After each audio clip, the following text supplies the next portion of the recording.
Kamusta mga ka-breeder? Sa video na ito ay alamin natin kung saan posibleng magpunta ang mga tumakas na crayfish. Ngayong hapon ay sinilip ko ang mga alaga ko at napansin ko na kulang ng isa.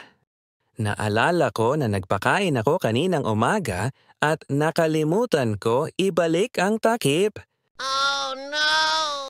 Yes po, magaling tumakas ang crayfish. Umakyat siya sa aquarium divider na gamit ko sa pag-isolate ng buried. Since freshwater creature ang crayfish ay maghahanap ito ng lugar na wet. Kaya mabilis kong sinilip ang tubig ng aso dahil yun lang ang may tubig na nasa ground level. At dun ko nga siya nahanap. Mabuti na lang at hindi pa siya namukbang ng aso o pusa. 1 year na din ako nag-aalaga ng crayfish pero natatakasan pa din ako.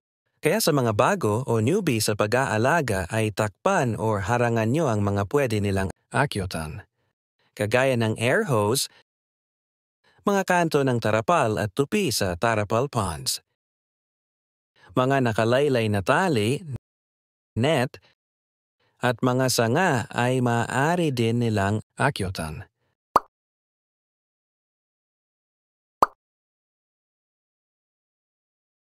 Sana ay makatulong ang video na ito especially sa mga bago. Paki-follow ang aming Facebook page para sa mga susunod na videos. Salamat po!